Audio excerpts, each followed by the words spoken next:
Welcome back to Unleashed with Mark Morano on TNT. All right, joining us now on the program is Scott Shepard, the Free Enterprise Project Director at the National Center for Public Policy, and someone who's fighting the woke agenda in corporate America. Welcome to the program, Scott.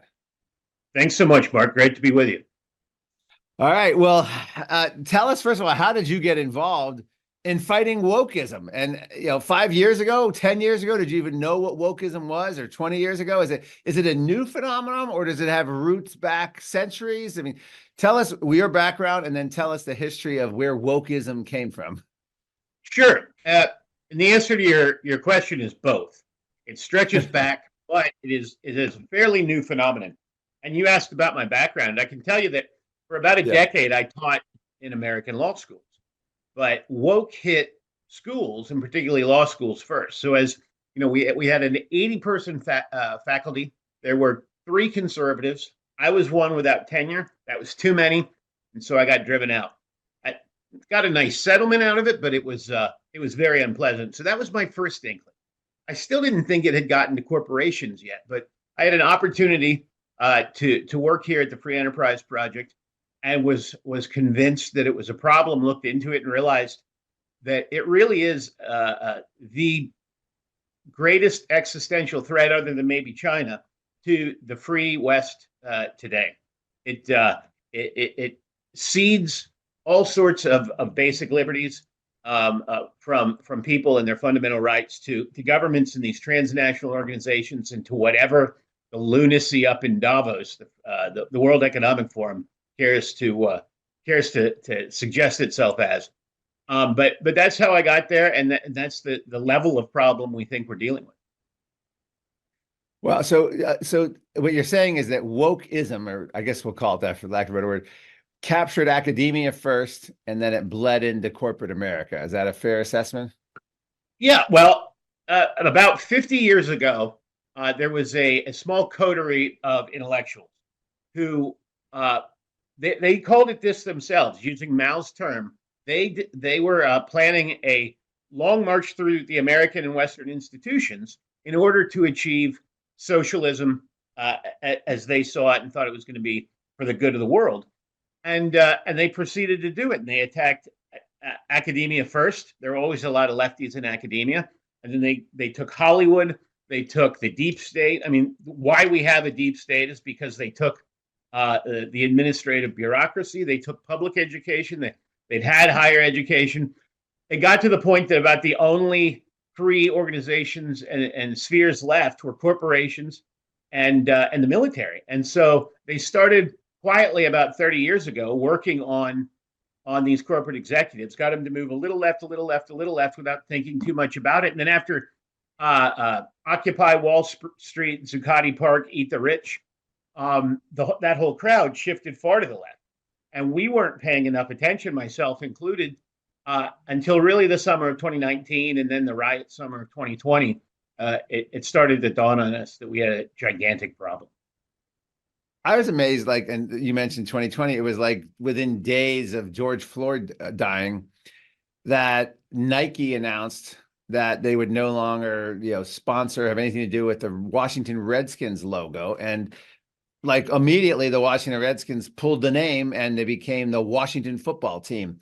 That's pretty powerful to have a flashpoint event happen, a corporation respond, and then another corporation just buckle, which they had been fighting that name change for decades. And even Native Americans had done that. I mean, that's just an example of that. So how much power does this woke crowd have? Does it have a leader? I mean, is there marching orders, or, how does this kind of thing work? I mean, it's not like the woke party or someone issuing memos. It's like a group think. I mean, what would you call it? An ideology? Is it a religion? Is it a cancer on the thought? Is it cultural Marxism? Get a little deeper into what it is actually. Well, a little bit of all of those. And it doesn't have, so far as I know, a formal council deciding everything. But as an informal council, mentioned Davos and the World Economic Forum, this is where quite a lot of these stupid ideas come from. The UN and UN agencies are another area, right? The climate catastrophism, it's now largely run by Mike Bloomberg, who tried to be president and now wants to be dictator, but really came out of the IPCC, the UN Climate Board, because the UN would quite like to not be a joke, would like to have power, and this is how they think it thinks it can gain it. But as a fundamental fact in the United States, the people who have been primarily pushing corporations to go woke, now the left activists slowly push them left. Kudos to them for being aware of the opportunity. But what triggered the high push left was Larry Fink at BlackRock, Ron O'Hanley at State Street, and whoever runs Vanguard joining together to decide that they were going to, in Larry's own words, force behaviors on all American corporations using not their money, but the money of other people entrusted to those three investment houses and entrusted not to do those three guys' personal politics, but to invest for maximum returns. And those three have violated their fiduciary duties. In legal filings, the directors of Starbucks testified that one of the reasons Starbucks started discriminating on the basis of race, sex, and orientation again is because Larry Fink made them. So the motive force here in the U.S. is largely them.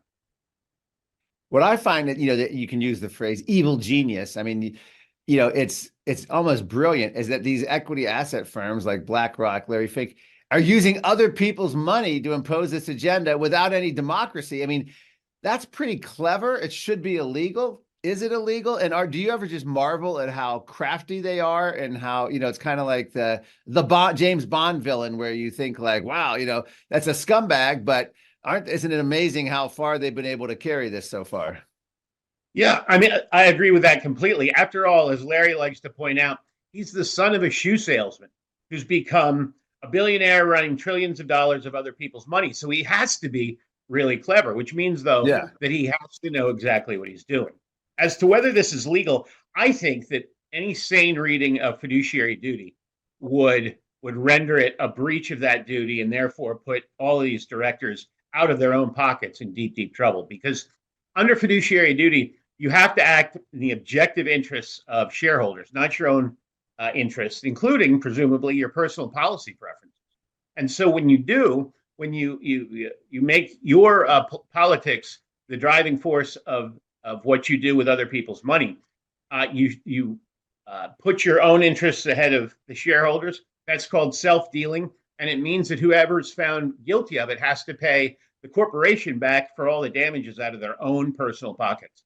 That should and could, before too long, break a lot of these guys and end the practice.